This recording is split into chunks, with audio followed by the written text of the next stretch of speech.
aku nina ninjita guikua bocingo nyite ogeni mohoro-ini maitu ma inoro miaraho maria tugukorwo tukithiururuka thiini wa bururi na kurora maria marakihanika na tukiambiriria tukwamba guthie kuria nyumba-ini ya micemanio ya KICC kuria President William Ruto araririria kuria ngirimiti ciagikiraniirwo gatagati ga kiama kia UDA na kiama kia ODM ngirimiti iria 10 hihi makirora mathenya maria makiriho na hihi ni iriku ihingitio na ni iriku itahingitio reke tukorwo tugithie imwe kwa imwe mwena ucio tuthikiririe kiria President arauga.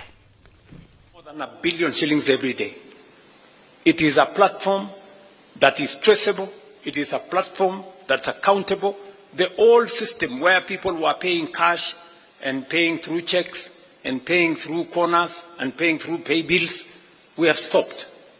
And today, if you pay on eCitizen, you don't need a receipt because it is traceable from who paid, for what service, to what account. We have digitized government services as part of our commitment to eliminating corruption. Number two, I did sign into law, June last year, the money laundering and anti-terrorism financing law. Again, as our commitment as an administration and as a country to transparency, to accountability, that illicit flow of money does not find its way into Kenya. As I speak to you, we also undertook three significant steps as a means of accountability and reducing on corruption. Professor Anyang, who was in our treasury, will tell you we have been struggling for the last almost 20 years to do what we called single treasury account. It has never happened. It has happened this year. We have been struggling to do what we call zero-based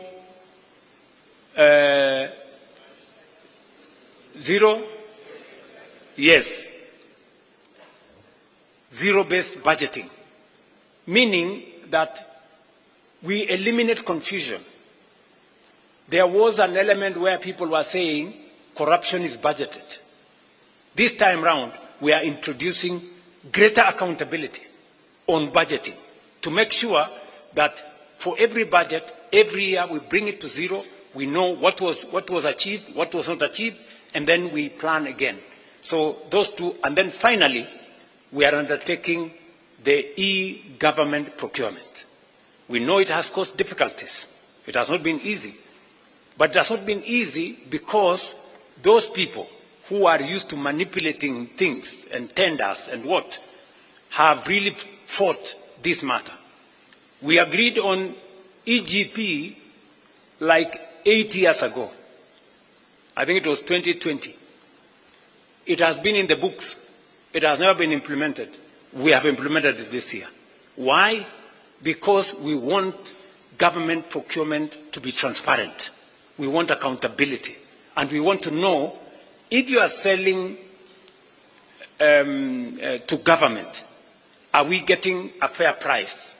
Who is supplying the tender?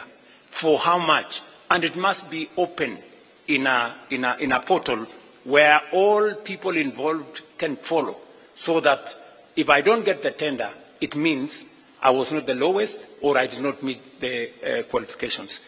That is what we are doing in matters to do with integrity and making sure that leadership is held to account. Let me also say that we have enhanced the place of the Kenya Anti-Corruption Commission. They have concluded 143 cases, investigations. They have already obtained in the last 3 years 86 convictions. And because we have always been told convictions is a challenge, we have achieved 86 convictions, and especially we have enhanced their capacity to seize assets. We've already obtained assets of 9.8 billion, which have now come back to government, and we are pursuing assets worth 22 billion, assets that were obtained by corrupt means. And we say those assets must be surrendered to the government of Kenya. On the fourth item that I wanted to speak to is on the matter of debt. In fact, if you look at the 10-point agenda, there was a bullet, standalone, national debt. The national debt has been a very big challenge to Kenya. In fact, debt almost brought our country to its knees. You heard what Professor Kidura said, that in 2022, there were 6 countries that everybody believed in the world they were going to default on their foreign financial obligations. One of them was Kenya. And why was Kenya there? Because we had the highest, the largest Eurobond of $2 billion. And I remember my good friend John Buddy saying, I mean, this debt was there, everybody knew it was coming up, and nobody was doing something about it. You know, we were just waiting. And so the first thing when we came into office, we said we can't. This country cannot default because many people don't understand the consequences of a country defaulting on its foreign obligations. It just turns your economy into something else. Just look at what happened in one of our neighboring countries. I don't want to mention names. When they defaulted, their currency was devalued by 100%. Just imagine Kenya's currency moving from 120 to 240. Would we have a country left here? And you know, there were very many people who were persuaded that the Kenya currency was going to go to 200. In fact, I remember speaking to one of the bankers, who is no longer my friend, because he was among the people who, you know, imagined they were already piling up dollars because they imagined that when it gets to 200, they will make a killing. Unfortunately for them, they had to make losses because the 200 shilling dollar did not happen. So we had to intentionally deal with the debt. What have we done on matters to do with debt? Number one, we made sure that we did whatever it took. And I appreciate that I had to make some very difficult decisions for us to be able to escape that. We had to cut down on spending by about 300 billion. We had to remove subsidies on unga. We had to remove subsidies on fuel. We had to eliminate, we had to stall some of our projects because we had to pull back from continuous borrowing. That's number one. Number two, we did not just avoid default. We now went into a plan on how do we reorganize our debt. How do we successfully negotiate our way? I can confidently, that's why we went to the market. We went to the market in February 2024. We went to the market in February 2025. We went to the market in October 2025. And we went to the market again this February. To do what? To do liability management. The debts that were due next year, we now have no debts due in 2027. We have a small debt due in 2028. Then we will go to 2037. We have reorganized our debt portfolio so that it doesn't threaten our fiscal sustainability. And I must thank John Mbadi and his team at Treasury. They have done a very commendable job. Muwapigie makofi. We have also engaged some of our lenders. I do not want to mention names. I have had to go and sit with some of the lenders and tell them, guys,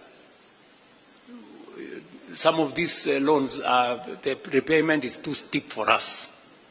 You know, some of the interest rates you are charging us are very high. And we have successfully managed to reduce some of the interest rates.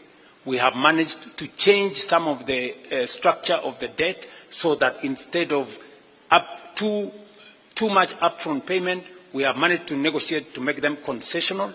And today, I can confidently tell the country that we have avoided situations that would put a lot of strain in our budget. And number three, we have also decided that we are going to be innovative. We are going to be creative in how we do public assets. It is no longer tenable for us to continue borrowing. That is why we have said we are not taking any borrowing resources unless it is absolutely necessary. I see some people say there has been a disagreement between Kenya and the IMF. There is no disagreement. We have just agreed on what to do. We have agreed that if we need your money, we will come for it. If we don't need it, we will do with the resources we have. I mean, how does that amount to a disagreement? Are we together? Yes.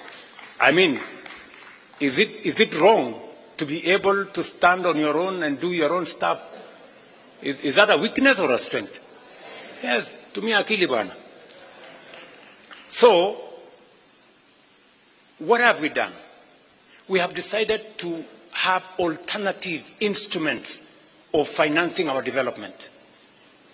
We went the route of securitization. Many people told us, oh, you are going to do this. Because of securitization, and I must thank members of parliament, when I negotiated with you and I told you, guys, forgo these 7 shillings, it will help us raise money.